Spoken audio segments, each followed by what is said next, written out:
Bertrand Arthur William Russell was born on 18th May 1872 and he died on 2nd February 1970. He was a British polymath and writer.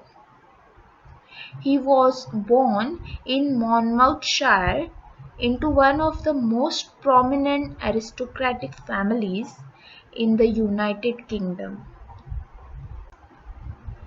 As an academic, he worked in philosophy, mathematics, and logic. His work has had a considerable influence on mathematics, logic, set theory, linguistics, artificial intelligence, cognitive science, computer science, and various areas of analytic philosophy. Russell was also a public intellectual, historian, social critic, political activist, and Nobel laureate.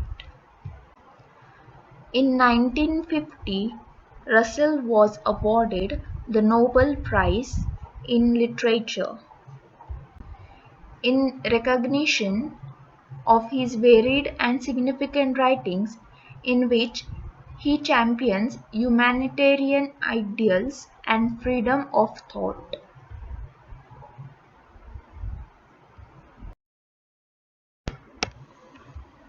To avoid the various foolish opinions to which mankind are prone, no superhuman genius is required.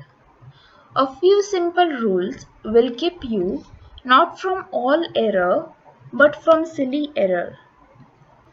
If the matter is one that can be settled by observation, make the observation yourself. Aristotle could have avoided the mistake of thinking that women have fewer teeth than men by the simple device of asking Mrs. Aristotle to keep her mouth open while he counted. He did not do so because he thought he knew. Thinking that you know when in fact you don't is a fatal mistake, to which we all are prone. I believe myself that hedgehogs eat black beetles because I have been told that they do. But if I were writing a book on the habits of hedgehogs, I should not commit myself until I had seen one enjoying this unappetizing diet. Aristotle, however, was less cautious.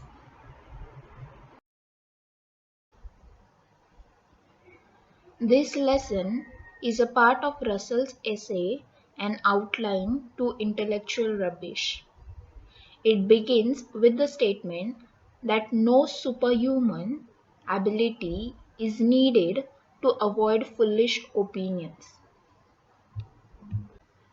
He states that there are simple rules to save one not from all the errors but from silly errors. He cites the example of Aristotle, who declared that women had fewer teeth than men. Russell says that if Aristotle had asked Mrs. Aristotle to keep her mouth open until he finished counting, he would have saved himself from making a very serious mistake.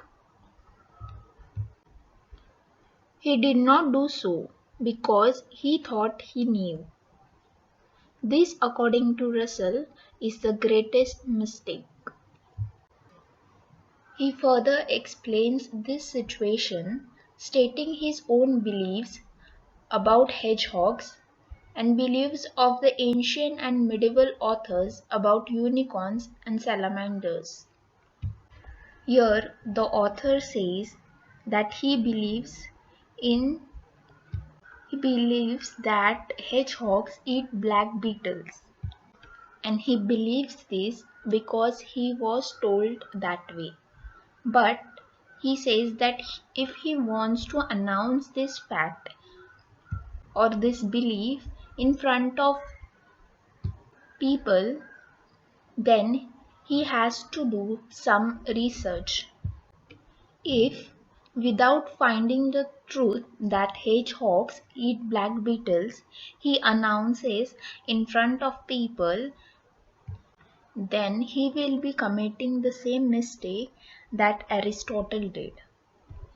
So the author is trying to say that it is better if we try to find out whether our beliefs are right or wrong before announcing it in front of people.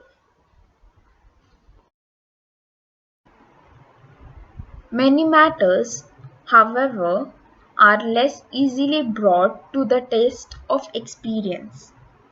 If, like most of mankind, you have passionate convictions on many such matters, there are ways in which you can make yourself aware of your own bias. If an opinion contrary to your own makes you angry, that is a sign that you are subconsciously aware of having no good reason for thinking as you do. If someone maintains that 2 and 2 are 5 or that Iceland is on the equator, you feel pity rather than angry, unless you know so little of arithmetic or geography that his opinion shakes your own contrary conviction.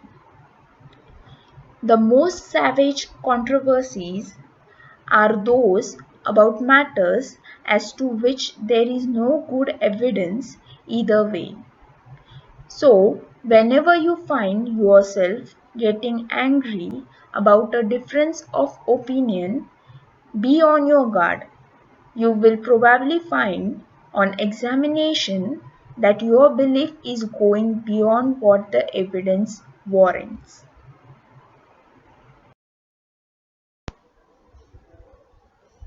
Russell says that one's opinions are to be brought to the test of experience. There are also many ways by which one can become aware of one's bias.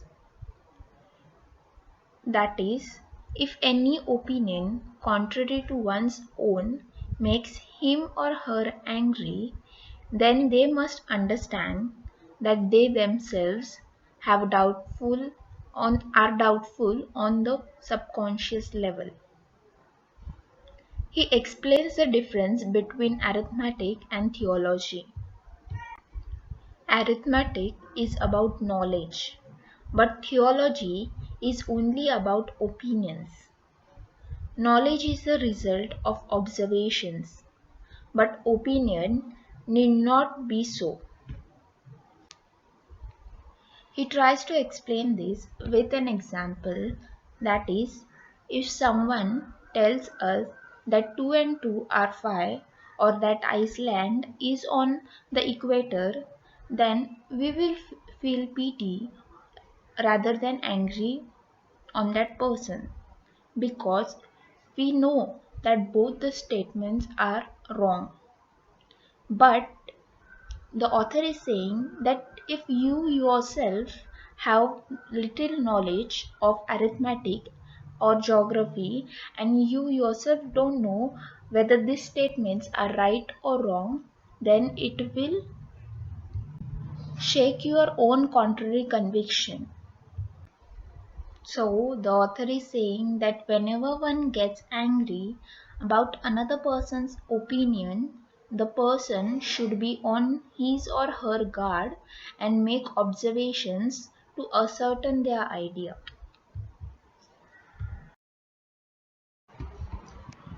A good way of ridding yourself of certain kinds of dogmatism is to become aware of opinions held in social circles different from your own. When I was young, I lived much outside my own country. in France, Germany, Italy, and the United States. I found this very profitable in diminishing the intensity of insular prejudice. If you cannot travel, seek out people with whom you disagree and read a newspaper belonging to a party that is not yours. If the people and the newspaper seem mad, perverse, and wicked, remind yourself that you seem so to them. In this opinion, both parties may be right, but they cannot both be wrong. This reflection should generate a certain caution. Becoming aware of foreign customs, however, does not always have a beneficial effect. In the 17th century, when the Manchus conquered China, it was the custom among the Chinese for the woman to have small feet, and among the Manchus for the men to wear pigtails. Instead of each dropping their own foolish custom, they each adopted the foolish custom of the other, and the Chinese continued to wear pigtails until they shook off the dominion of the Manchus in the Revolution of 1911.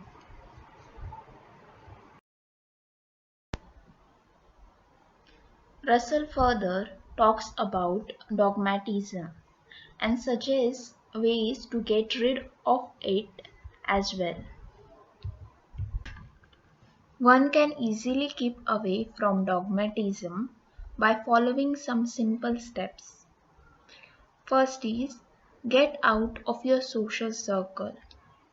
When you are confined within the walls of the social circles to which you belong, you are only familiar with the customs, traditions, and beliefs of that particular circle.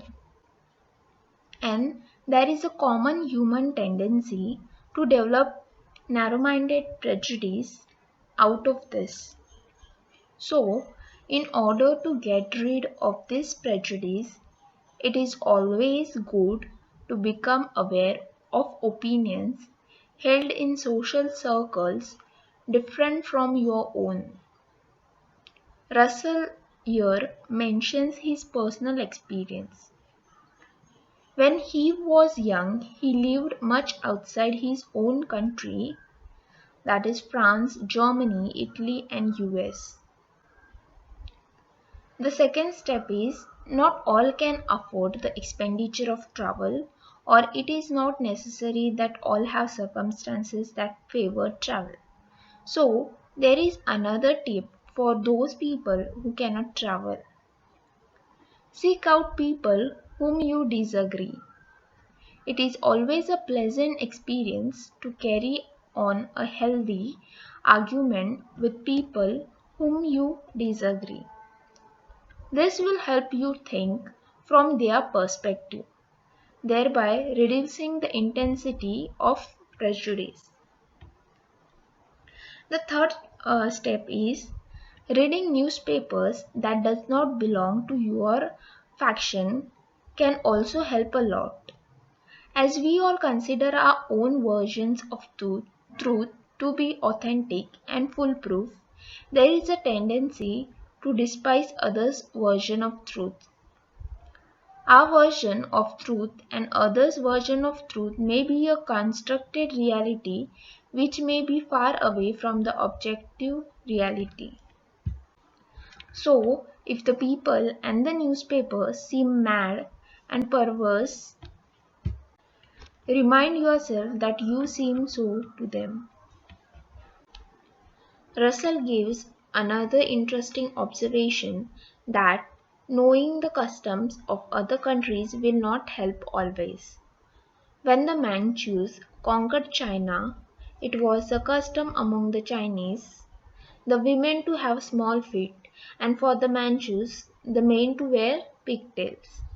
Instead of these two people dropping their foolish customs, each adopted the custom of the other. The Chinese continued wearing pigtails until the Manchu's dominion ended in 1911. One must, however, learn to judge and accept only what is good in other people and cultures. Blind conformity to another faith or practice will not do any good.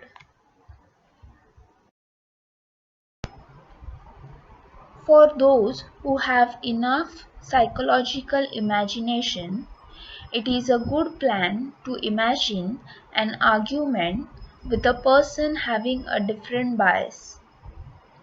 This has one advantage, the only one, and as compared with actual conversation with opponents. This one advantage is that the method is not subject to the same limitations of time and space.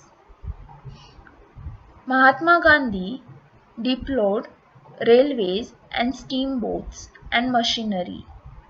He would have liked to undo the whole of the Industrial Revolution. You may never have an opportunity of actually meeting anyone who holds this opinion, because in Western countries, most people take the advantage of modern technique for granted. But if you want to make sure that you are right in agreeing with the prevailing opinion, you will find it a good plan to test the arguments that occur to you by considering what Gandhi might have said in refutation of them. I have sometimes been led actually to change my mind as a result of this kind of imaginary dialogue, and short of this, I have frequently found myself growing less dogmatic and cocksure through realizing the possible reasonableness of a hypothetical opponent.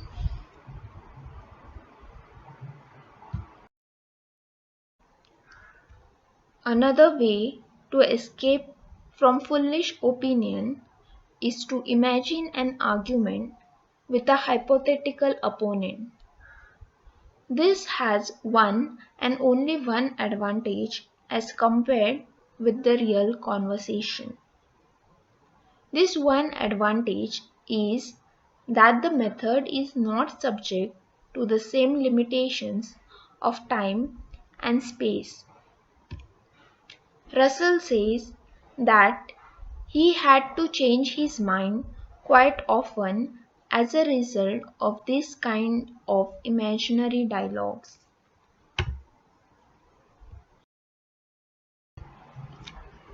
Be very wary of opinions that flatter your self-esteem. Both men and women, 9 times out of 10, are firmly convinced of the superior excellence of their own sex. There is abundant evidence on both sides.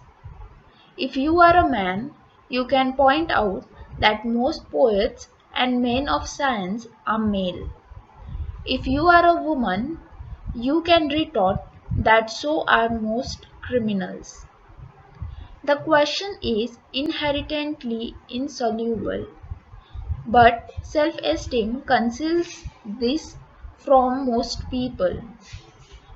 We are all, whatever part of the world we come from, persuaded that our own nation is superior to all others.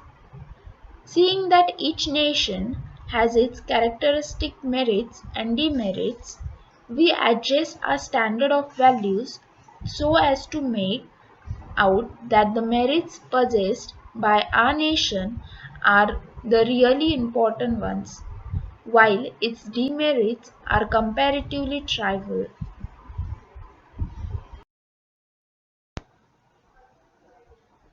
Here, Russell asks one to be careful in taking opinions that flatter one's self esteem. It is very difficult to handle this problem because everybody is conscious of his or her sense of superiority. According to Russell, this should be tempered with a little modesty and reasonableness. Our standard of values should not be absolute because there are other people and other cultures. Their standards and systems of values are equally respectable and valued for in their lives.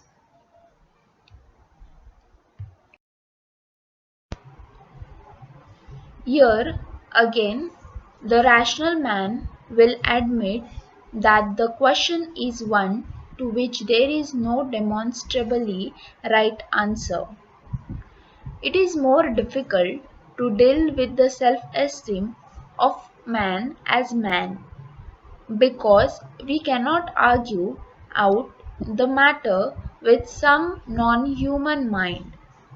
The only way I know of dealing with this general human conceit is to remind you ourselves that man is a brief episode in the life of a small planet in a little corner of the universe, and that for aught we know, other parts of the cosmos may contain beings as superior to ourselves as we are to jellyfish.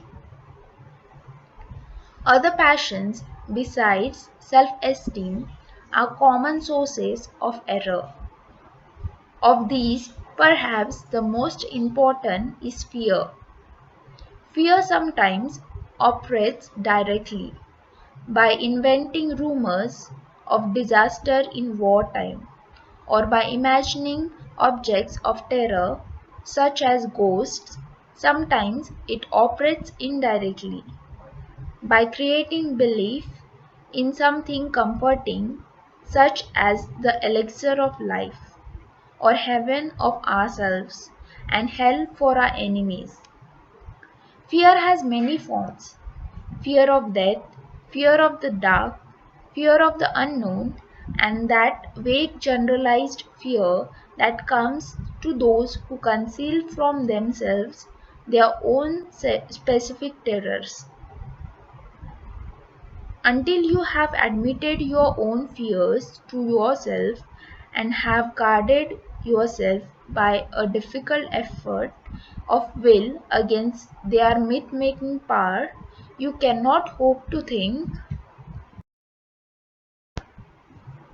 truly about many matters of great importance, especially those with which religious beliefs are concerned. Fear is the main source of superstition and one of the main sources of cruelty. To conquer fear is the beginning of wisdom. In the pursuit of truth, as in the endeavor after a worthy manner of life.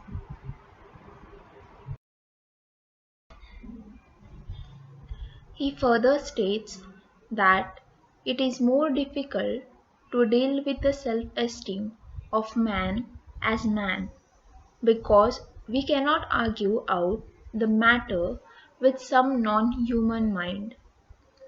The only way to solve this general human superiority is to remind about the episodic human life in a small planet. That means that we are just a small part of this universe. Moreover, humans should know that the other parts of the cosmos may contain lives superior to themselves. Fear, Russell says, is another common source of error. Imagination works negatively and harmfully when one invents certain kinds of fear, that is, disastrous war, ghosts, or entertains illusionary gains, that is, eternal life, heaven, etc. One must learn to admit at least to themselves these fears. The author also says that there are many forms of fear, like fear of death, fear of the dark, fear of the unknown, and also the fear that comes to those who conceal from themselves their more specific terrors. So, the author wants us to accept our fears. Only if we accept our fears will we be able to overcome superstition. He says that if you want to lead a better life, then the first step to do is to conquer your fear. Only then can you lead a happy life. There are two ways of avoiding fear. One is by persuading ourselves that we are immune from disaster, and the other is by the practice of sheer courage. The latter is difficult and to everybody becomes impossible at a certain point. The former has, therefore, always been more popular. Primitive magic has the purpose of securing safety, either by injuring enemies or by protecting oneself by talismans, spells, or incantations. Without any essential change, belief in such ways of avoiding danger survived throughout the many centuries of civilization. Science has now lessened the belief in magic, but many people place more faith in mascots than they are willing to avow. Neither a man, nor a crowd, nor a nation can be trusted to act humanly or to think sanely under the influence of a great fear. And for this reason, poltroons are more prone to cruelty than brave men, and are also more prone to superstition. But we have been getting too solemn. Superstitions are not always dark and cruel. Often they add to the gaiety of life. I received once a communication from the god Osiris giving me his telephone number. He lived at that time in a suburb of Boston. Although I did not enroll myself among his worshippers, his letter gave me pleasure. I have frequently received letters from men announcing themselves as the Messiah and urging me not to omit to mention this important fact in my lectures.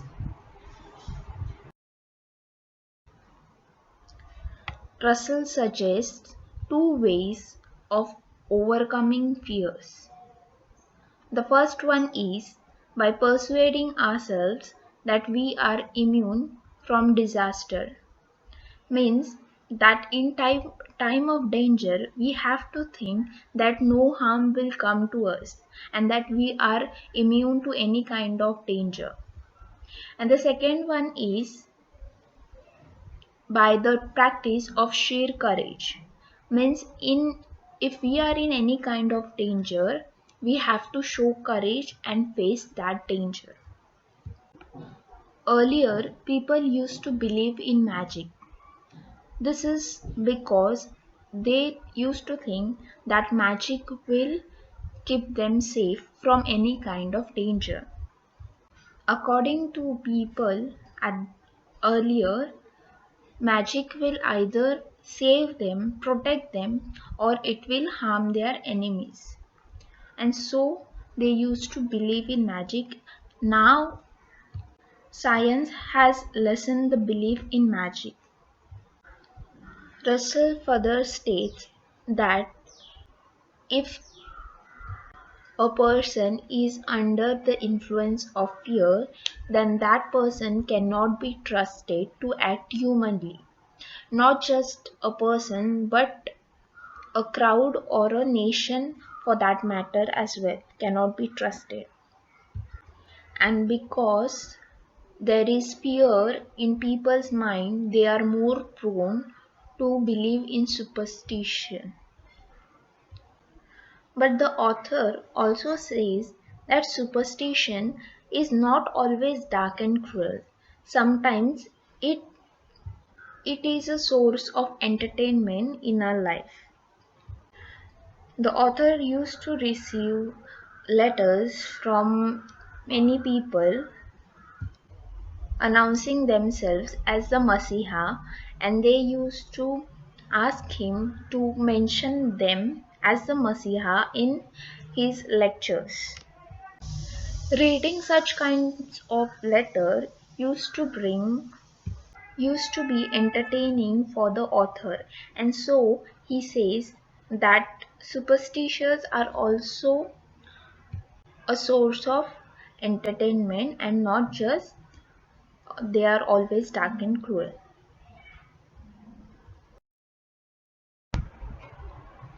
I admire especially a certain prophetess who lived beside a lake in northern New York State about the year 1820. She announced to her numerous followers that she possessed the power of walking on water, and that she proposed to do so at 11 o'clock on a certain morning. At the stated time, the faithful assembled in their thousands beside the lake. She spoke to them, saying, "Are you all entirely persuaded that I can walk on water?" With one voice they replied, "We are." "In that case," she announced, "there is no need for me to do so." And they all went home much edified. Perhaps the world would lose some of its interest and variety if such beliefs were wholly replaced by cold science. A wise man will enjoy the goods of which there is a plentiful supply, and of intellectual rubbish he will find an abundant diet in our own age as in every other.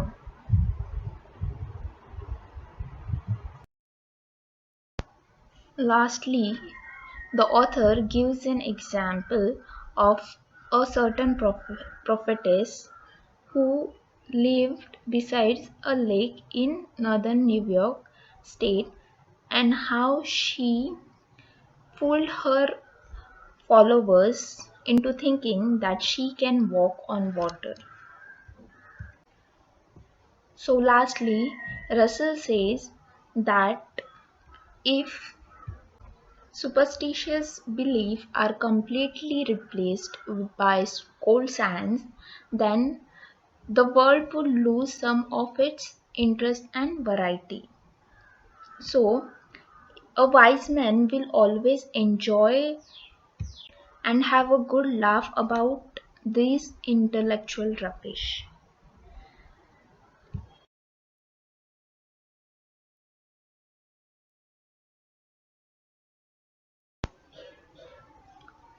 Let us now discuss some grammar questions. First, in this opinion, both parties may be right. State the function of the modal auxiliary. So the modal auxiliary is may and its function is possibility. Second, Mahatma Gandhi deployed railways and steamboats and machinery.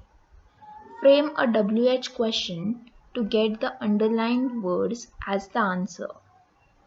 So the question is, who deployed railways and steamboats and machinery? Next, fear is the main source of superstition. Frame a WH question to get the underlined words as the answer. What is the main source of superstition? So here you get the answer as fear.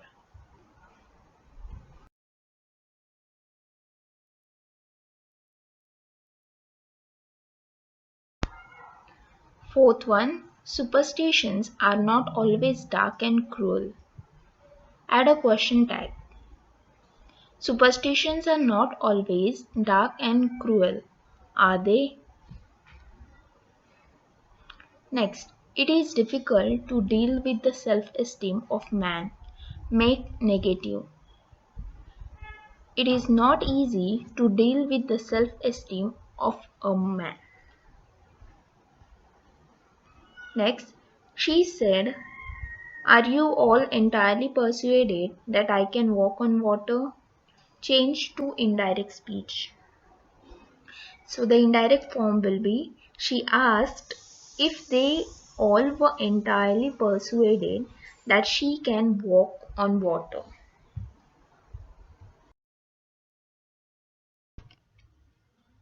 Thank you, students. I hope you all enjoyed the video.